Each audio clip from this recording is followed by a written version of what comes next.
Chantal Singer is a registered dietitian nutritionist for St. Joseph Mercy Health System's Michigan Heart and Vascular Institute, teaching plant-based eating and lifestyle medicine. Chantal is very passionate about plant-based eating for human health, planetary health, and animal welfare. All right. Thank you all so much for being here. Thank you, everybody involved in the creation of this event. First off, I apologize if my furry animals make it into the picture. Just like my cat up there, they're kind of running loose. But nonetheless, I am very excited to demo some easy, delicious, and nutritious plant-based recipes. So if you didn't see on the menu, we have first up is an easy 3-bean chili, and then I'm going to pair that with a cashew sour cream, also a really easy recipe. And then last but certainly not least, I'm going to be making something I've been wanting to make on screen for a very long time now, and that is a vegan charcuterie board. So it's super fun, something everybody will love. And let's get started. So I'm going to share some cooking tips, nutrition tips throughout. Towards the end, I'll share some extra resources that can help with planning meals and getting all the nutrients we need and everything.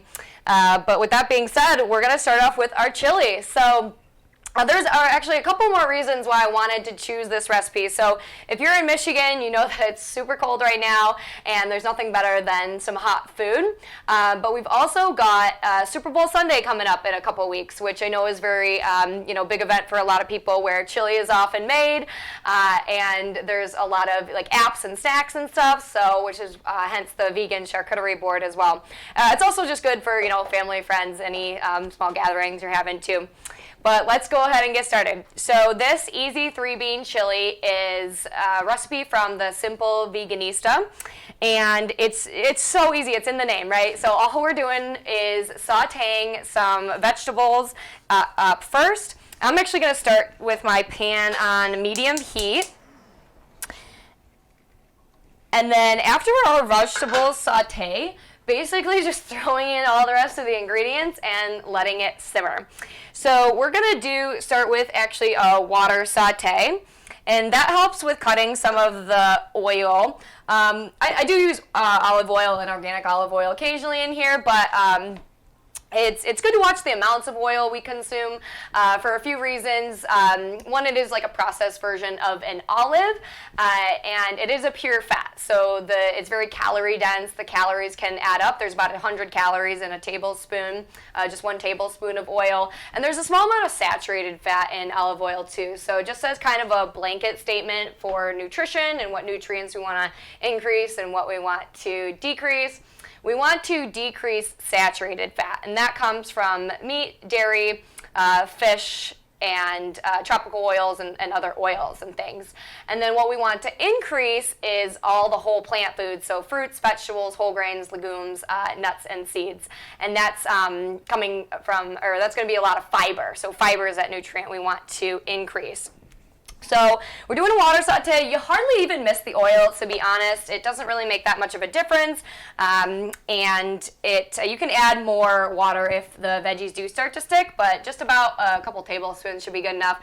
So we're going to start off with this onion. This is a white onion or a sweet onion. You could use yellow onion, whatever you got on hand. But that is first up. We're going to get that sauteed. And we're going to saute it until it's soft or translucent, along with our jalapeno pepper. So this is our jalapeno pepper. It is de-seeded, which means that it's not going to be quite as spicy. The seeds and that membrane kind of have a lot of that heat. So some people actually are still sensitive to jalapeno itself. And if that's the case, you can try a poblano pepper, which is a mild green pepper. You could also try other just red bell pepper or orange, any other type of bell pepper would work. And you can actually switch up the veggies in this entirely or add more to it. So things like celery or carrots or even sweet potato are also really good to throw into chilies to bulk up those nutrients in veggies. I'm also going to throw in some garlic. So this is that pre-minced garlic that you find near the produce section of most typical grocery stores. There it is. And I think I did a little bit of extra garlic because we like garlic in this house. And bumps up that flavor. All right, so in my pot, I just want to mix this around.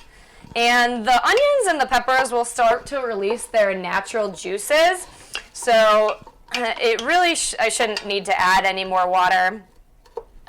But while this is sauteing for a few minutes before we get started on the other ingredients, I wanted to share just a quick tip about plant-based eating. If this is something that's really new to you, then it's a really good idea to, actually, you could just, overnight say, you know what, I'm totally done with animal products. A lot of those documentaries like Forks Over Knives or Game Changers can be motivating for that. But for other people, it might be easier to do gradual changes and slowly work up the amount of plants or plant-based meals you're eating. And so the best recommendation if you're just starting out is to try just 1 or 2 plant-based recipes a week and build up from there.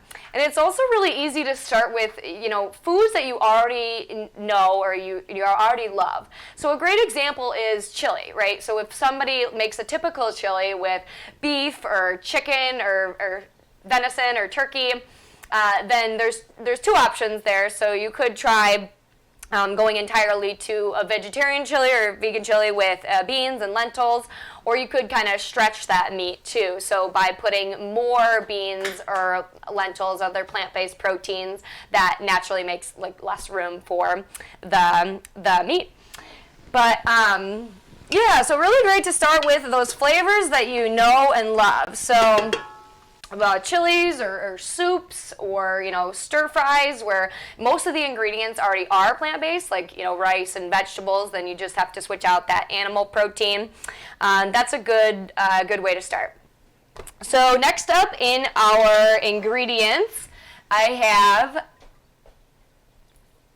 a tri-bean blend.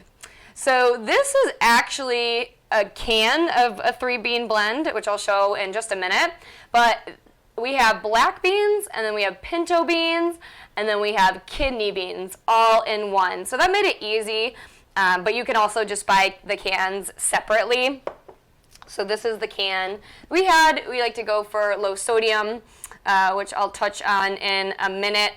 But as far as the beans go, so this is our nice plant-based protein for the recipe. Something you could also switch up to or make additions to. So lentils are really good in chili. They're just another type of legume. If you've never had them or heard of them before, they're a little bit smaller in size. And they come canned or dried. You just want to add a little bit more liquid to the pot because they're going to absorb that liquid while they're simmering. But green lentils or brown lentils are going to be the best for a chili because they stay intact with cooking, whereas like red and yellow kind of become a little bit more mushy. They're better for pureed soups. But beans are a really high source of fiber. So we talked about that at the beginning, fiber being one of those nutrients we really want to increase for overall health and longevity. But soluble fiber in particular is really helpful for clearing cholesterol, helping to lower cholesterol, helping to control blood sugars. It's also great for weight management. So fiber draws water in, it helps keep us fuller longer on less calories, and it's also just really good for our gut bacteria, which helps us thrive overall. So great to fit beans in where we can, and chili is a great way to do that. And check on our veggies here. So they're starting to sweat. That garlic and onion smells really good. If anybody's seen those jokes or memes, it just is so true that if you want someone to think you're a good cook, just start sauteing some onions and garlic, and that smell is fantastic. Everybody will be like, what are you cooking? So it's a really nice base, and it's smelling really good in here already. But they're actually starting to get a little bit more translucent, and they'll cook while they're simmering more. So we'll go ahead and get those other ingredients in. I have some no salt added diced tomatoes with juice in here. Tomatoes are rich in lycopene. This is an antioxidant that's been shown to be helpful for reducing inflammation and good for heart health in particular. And that nutrient comes to life a bit more with cooking. So it's good to throw tomatoes into soups, stews, sauces, you name it. And good to go for the no salt added or low sodium if that's helpful for you. So we got the beans here, as I actually already showed you them before. That's our tri-blend. I'm going to go ahead and throw that in the pot too. And then last but not least, we have everything that's going to give some extra flavor. So, of course, with a pot of chili, you would expect chili powder to be in the recipe. So that is the main one that I have to throw in there. And you could also do, I've seen lots of chilies with a variety of seasonings like cumin or paprika or even smoked paprika. If you like that like smoky flavor, smoked paprika is really good to add, or liquid smoke even. You could put like a teaspoon of that or so in. But I'm going to go ahead and get the chili powder in. And then I have a chipotle pepper from adobo sauce, and that was just canned. The recipe calls for chipotle powder, which I did not have, so I just went for the chipotle pepper.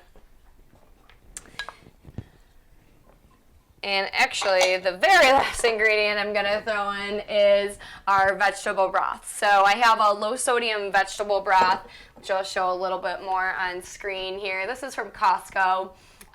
Just your typical type of vegetable broth. So go ahead and add that to the mix. You can always add a little bit more liquid or a little bit less liquid depending on your liking, and you can do that at any stage, so at the end or at the beginning. But I'm going to go ahead and mix this up, get everything well combined, and then we're going to let it simmer, and it's just as easy as that. I know I had some things pre-chopped, but it's really a good idea to make big batches of soups, stews, and chilies because they freeze really well, and they make great leftovers, which makes for a really quick and easy meal later on, and it's nutritious and tasty if you like chili. So I'm going to clear some of these things out of our way. And I will show you guys what that looks like at the end. We'll top it off with the cashew sour cream I'm about to make. But I'll make some transitioning here. I've got a little NutriBullet. Typically a smaller blender actually works well for this cashew sour cream, but whatever you got. So I'm going to do, it's just 3 ingredients, actually. This is so easy. It should be in the name as well. This is also a recipe from the Simple Veganista blog. I love that blog. It's got a lot of good recipes, and she does have a list of whole food plant-based recipes too. So you can, if you're looking for some more healthier options, that would be a good website to check out. All right, so I have my cashews and a little bit of lemon juice. And then the other ingredients are just a little bit of water and salt to go in there too. So let's start with the cashews. So the cashews are best to be soaked beforehand. And you can do this overnight or a few hours in advance, or you could do boiling water right before, and that just helps to soften up the cashew and help create a more smooth texture for the sour cream or whatever sauce you want to make. Cashews are great for a lot of different sauces, like cheeses, like for a mac and cheese or a chipotle sauce, or like a chipotle mayo we made before, which is awesome. And to be completely honest, I don't always soak my cashews. Sometimes I just put a little extra liquid in there and blend it longer, if I haven't prepared in advance for it. And that actually seems to work. It might be a little bit not as smooth as it would be if you boiled the water or soaked them, but it still works. So cashews are a great source of healthy fats and plant protein and fiber and other vitamins and minerals like magnesium and zinc. So they make a great substitute for sour cream. And this recipe can really be used for anything that you would use sour cream for. So, of course, we're going to put it on the chili today, but any Mexican foods like tacos or burritos, it goes well on, or even like a baked potato, you name it. So this is a fantastic recipe to make a large batch of as well. It'll stay good in the fridge for about a week or so. And let's add in the rest of our ingredients. So don't blink, because there's only a couple more. So I have lemon juice here. This has already been squeezed, and I have a little pinch of salt in there as well. That reminds me, I did not talk about salt too much, which I meant to. So I'm going to pause, and we'll chat a little bit about salt and sodium. So obviously we need salt to survive. We need about at least 500 milligrams. And that plays a role in fluid balance and a lot of other things, but most Americans, we're getting too much salt. And excess salt can increase blood pressure and lead to hypertension, high blood pressure, heart conditions, and things like that. And it can also stiffen the arteries too. So we want to focus on, lower salt. For the general healthy population, the recommendation is to stay under around 2,200 milligrams. But if anybody has hypertension, high blood pressure, heart disease, it's best to stay under 1,500 milligrams per day. Now, most of the salt is going to come from packaged foods, processed foods, fast food, restaurant meals. So that's the first place to look if you're trying to lower your salt intake. But at home, using a salt shaker or, recipes or reading labels can all make a big difference in lowering salt intake too. But like I said, you don't have to lower it, everywhere all across the board unless you've got, severe stages of hypertension. But just good to be aware of, for each individual. So I have some apple cider vinegar that we're going to add in here as well. It's going to give it a little bit more of that kind of tanginess that we get from sour cream, or the sourness, if you will. And all I'm adding next is some water. We'll blend it up. Just like the chili, you can add more liquid or less liquid depending on the consistency that you want. One thing to keep in mind is this is going to be a little bit more thin right after I make it, or it should be a little more thin right after you make it, but it will thicken up a little bit more in the fridge. So here we go. I'm going to blend this. I'm not going to shout over it, so just bear with me, and we'll be up shortly.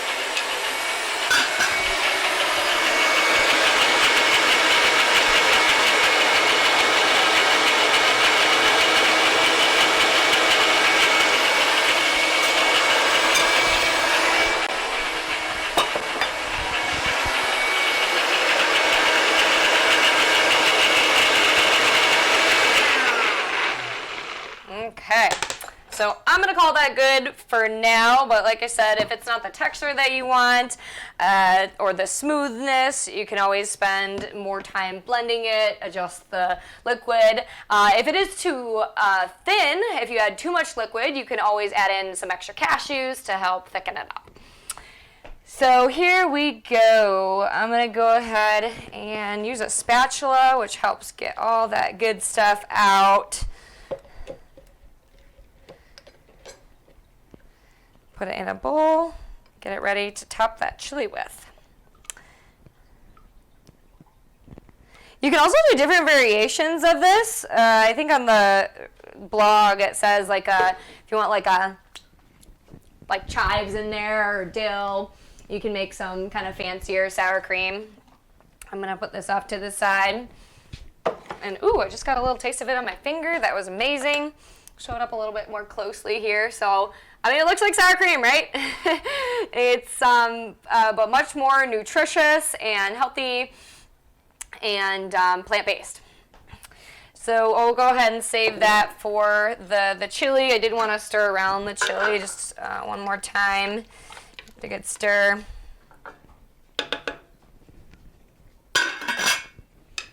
And now on to our charcuterie board. So I'm going to do a little bit of transitions here, get my board. So you actually don't need a fancy charcuterie board. This is actually just a regular bamboo cutting board we got from Home Goods for a really good deal. So I'd highly recommend that. And then I've got all my ingredients kind of already ready, but I'm just going to plate them. And there's no right or wrong way to make a charcuterie board. It's just, you know, whatever you prefer. But the guide that I used, which I think Olivia posted, is from Minimalist Baker. And essentially, the guide explains to have some few kind of main points of a charcuterie board. So we want salty, sweet, savory, spicy, and some things to dip in with. And so I've got a little bit of each of those, and I'll explain each one as I place them on the board. Okay, so the first things I'll just place on the board is hummus. And this was just a store-bought hummus, so you could make your own, or it's kind of drying out a little bit. It's been sitting out for a little bit, but this is a roasted red pepper hummus. I did want to show you guys some labels because, of course, it's, you know, great to make everything for, you know, our food from scratch. We can control everything that's going in it, but it's not always realistic to, you know, think we're going to make every single meal. And some processed products can come into play and be part of a balanced diet.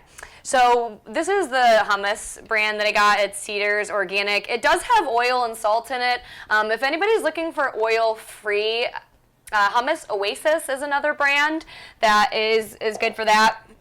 So we'll place that on the board. And then I have some mixed nuts.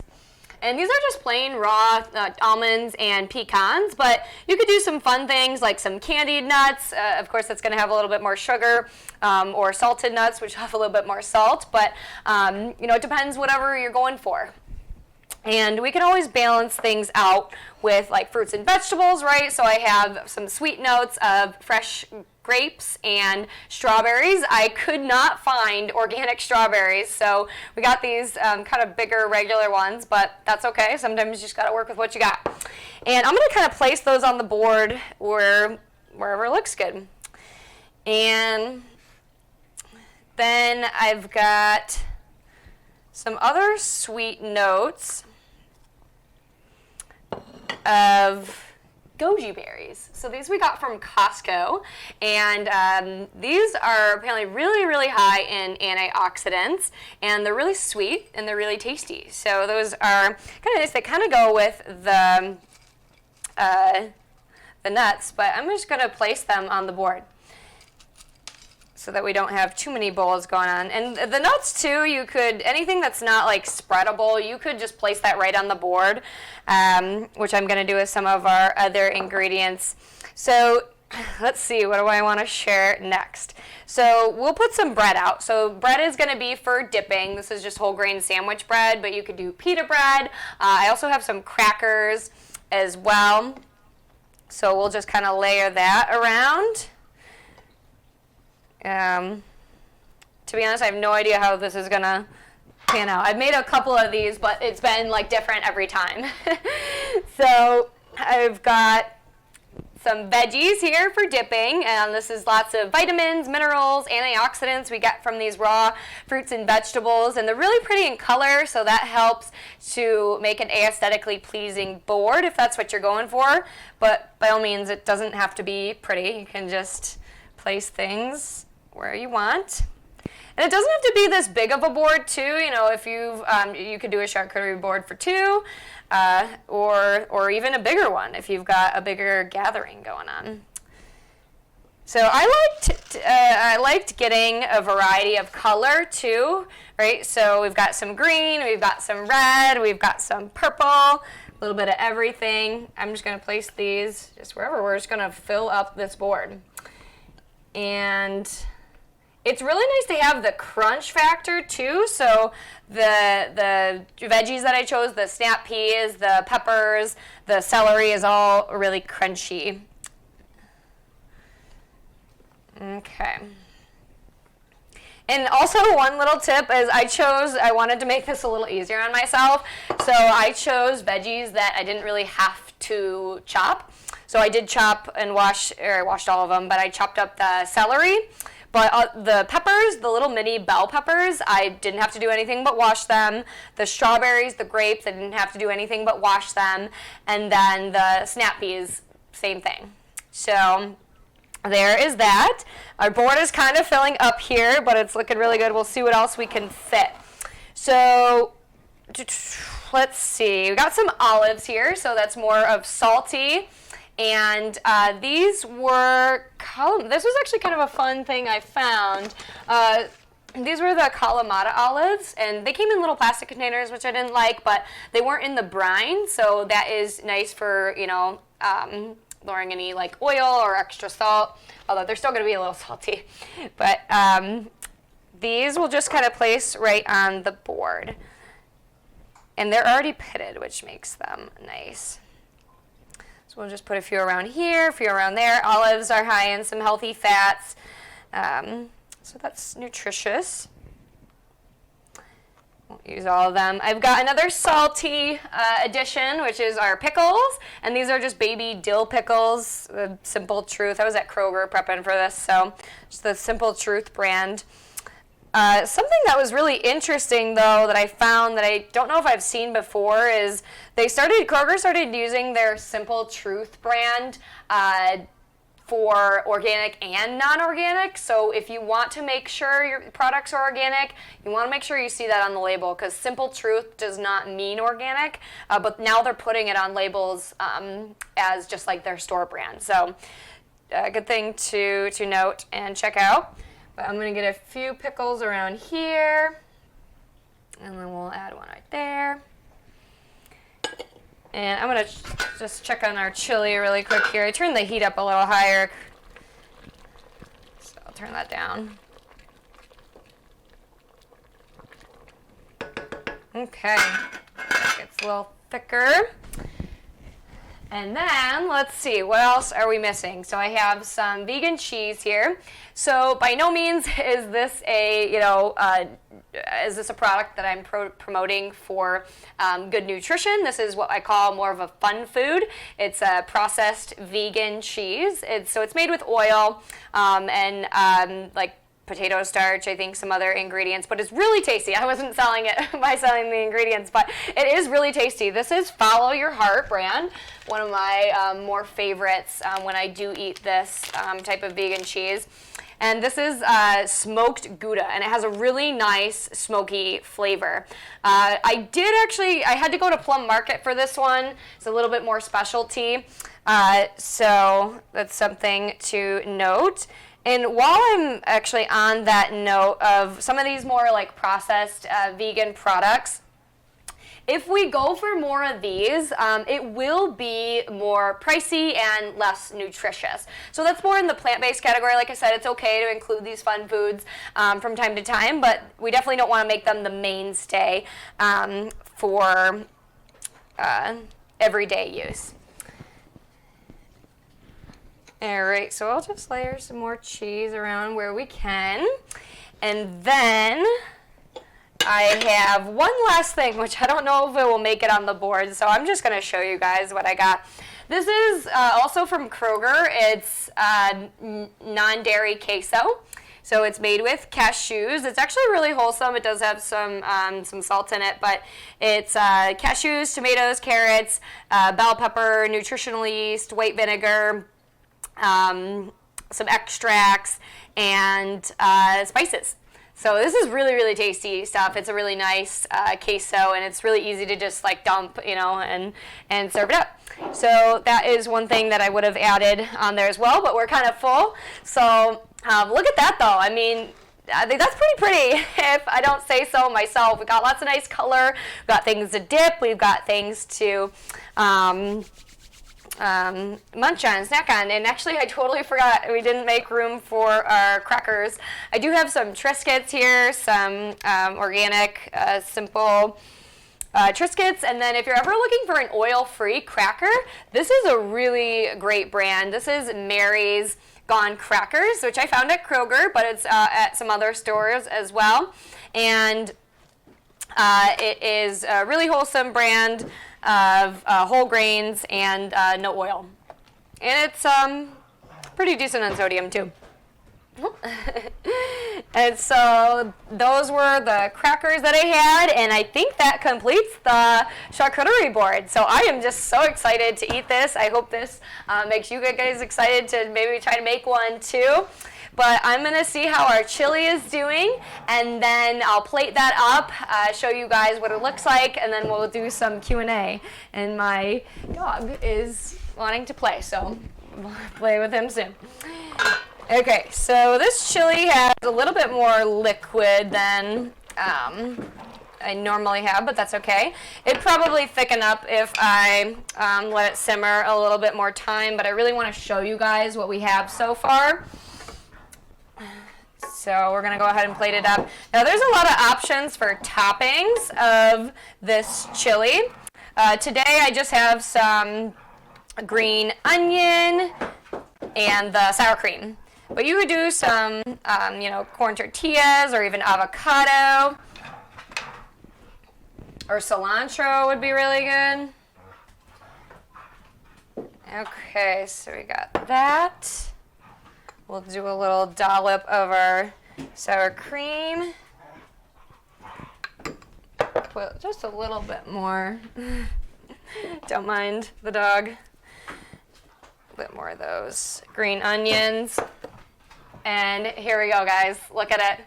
So good. I'm so excited to eat this. I hope this makes you guys want to make this recipe because you can't beat it. It's just so easy. It's so tasty. It's delicious. And it's really affordable, too. It's really, really inexpensive to make. So that is it, guys. That is the recipes I have. So I'm really excited to hear what kind of questions you have. And thank you again so much for being here. So this is the Dr. Greger's Daily Dozen. It's a free downloadable app. Highly recommend to download it if you got your smartphone in front of you right now. It's a checklist of everything we should ideally fit in our day for optimal health and longevity. And so you can check off how many servings you've had of each. There's lots of, recipe guides and what counts as a serving or what counts as in that food group. But we've got beans, so any type of legume like lentils and soy foods can count in this category too. Berries and fruits. Berries are in their own category because they're a little bit higher in antioxidants. By all means, all fruits are awesome to consume. We've got different types of vegetables, so greens are leafy greens like spinach, kale, collard greens, Swiss chard. Cruciferous vegetables are like broccoli, cauliflower, cabbage, bok choy, more of those roughage vegetables. Those are really powerful cancer fighters. And then we've got flaxseed. We should get that ground to get the most benefits. It's a really great plant source of omega-3 fats. And then some nuts, so any different type of nuts or nut butters would be included in there. Whole grains, and then herbs and spices, and then not forgetting about beverages and exercise as well. So this is a really great guide or checklist that you can have on your phone. We have it posted on our fridge, just trying to fit all those in where you can. And then this is another resource I'd love to share. It's the Vegan My Plate. If you've heard of the USDA My Plate, it's like the new food pyramid, if you will, and this is the vegan version. So it's really similar, making half the plates fruits and vegetables, getting a quarter of grains with a focus on whole grains, a source of plant-based protein, and then a source of calcium. And some foods go into multiple categories. So for example, leafy greens are a vegetable, but they're also a great source of calcium. To put this in perspective, 1 cup of collard greens contains just as much calcium as 1 cup of cow's milk. So that's pretty powerful. We've got like beans, for example, are going to be a plant-based protein, but they're also a good source of calcium. So, it's not, some foods go into multiple categories, but not all meals have to be set up this way by any means, but this is a really great guide to make sure you're getting all the nutrients that you need, and it's really simple, easy way to kind of plan things. So yeah, let me know if anybody has any questions on those too.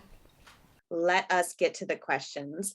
So the first one, Chantal, was just asking if there are any, I know you were talking about salt a bit, but is there any salt in the chili? I don't think you showed adding it. I don't know if the beans had salt in them already or anything like that. Yeah, good question. So there was sodium coming from the vegetable broth.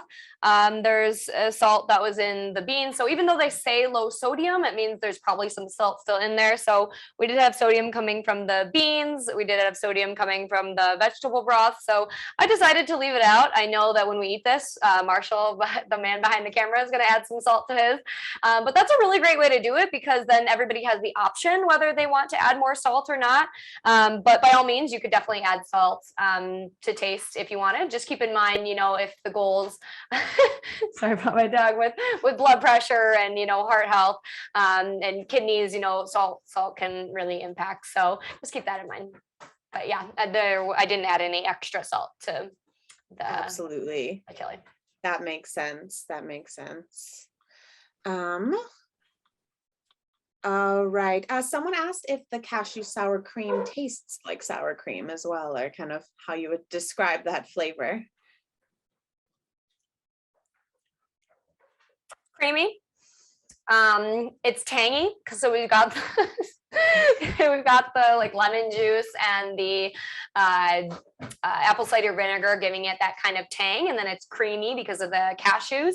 To be honest, I have not had sour cream in a few years, so maybe even more than that. So I don't know exactly the comparison, but it is a great tasting recipe. And that's one thing to think about too, because while some foods like, the Beyond Burger, they're trying to mimic that to taste like beef, and the non-dairy Ben and Jerry's pints are going to taste pretty close to ice cream. Some foods, alternatives, aren't going to be exactly like the cheese, that's not going to be exactly like, cheese from cow's milk. But you can think of it as kind of like it's its own food. So if that's helpful. Your dog is very cute. What's your dog's name? He's just trying to play. Yeah. He's cute. Okay, so it tastes good. Yeah, I don't know for sure if it tastes exactly like sour cream, but it's pretty similar from what I remember, and it's delicious nonetheless. So definitely just adds that kind of necessary creamy, tangy. Yeah, component. creamy. Mm-hmm. Exactly. Oh, nice. Diane Singer says the dog's name is Pico. Very nice. Okay, let me see. Someone asked what your thoughts are on rice. Rice. Yeah. So rice is a plant-based food, and it is, we got different types. So with wild rice, and wild rice is actually going to be the most fiber and the most protein. And remember, we want to come back to fiber, right? So fiber is that nutrient we really want more of. And so wild rice is going to be the most amount. Brown rice is going to be the next best choice. White rice, it's not to say never eat white rice again. I eat white rice occasionally, but it's processed, so it doesn't have as much fiber or protein as those other more wholesome types of rices do. So by all means, though, rice is a plant-based food, great to consume, and good to get a variety. Try to go for whole grain when possible. Absolutely, very nice. Let me see. Another question on the sour cream was, someone asked if there's a substitute for tree nuts in the sour cream, if instead of cashews. Any recommendations? Yes, you can make tofu sour cream, which is also really good. So you could use, I think I use silken tofu. Forks Over Knives has a recipe for it that I use. It was silken tofu with, I believe, the same things: apple cider vinegar and lemon juice, and salt, and a little bit of water as needed. But yeah, that's a great substitute for tree nuts if there's an allergy or you don't like it with cashews. Absolutely. Let me see. Okay, someone asked, how do you cook or eat collards? When you mentioned collards earlier. Yeah, collard greens. So collard greens are most commonly eaten like sauteed. And, you could put, whatever added ingredients like garlic could, really enhance their taste there. Collard greens can go into soups and stews. You can eat it raw. Dr. Greger actually has a recipe that I haven't tried, but I've been wanting to. It's collard green wrap. So instead of a tortilla, it's actually a collard green wrapping all the ingredients in. We can have it, in salads, chopped, you name it. There's a lot of options. And I always recommend, if you have a particular ingredient to use or you want to try a new food, go to Google or go to any of the recipe websites that I listed and type in, collard greens, if that's what you got on hand or you want to use. And then a whole list of recipes will come up as different options, and then see what sounds best to you. Absolutely. Yeah. Such a wealth of resources out there, really recipes for everything. Yeah. There's another question about collards. Do they lose vitamins when cooked? Like, is the nutrients, does it differ at all if you cook it versus eating it raw? Slightly. So we will, cooking most vegetables will lose a little bit of nutrients. Some methods more than others, but raw will typically give the most nutrients. However, there's a couple of foods like carrots and tomatoes where cooking them actually livens their nutrients a bit. So, and some people can tolerate cooked vegetables more than raw, or some people prefer the taste of and texture of cooked versus raw. So, in my opinion, it's good to get a variety of all of them. Sure, we can get, slightly some more nutrients from more of those raw foods, but whatever you prefer and whatever's going to get more vegetables in, go for that.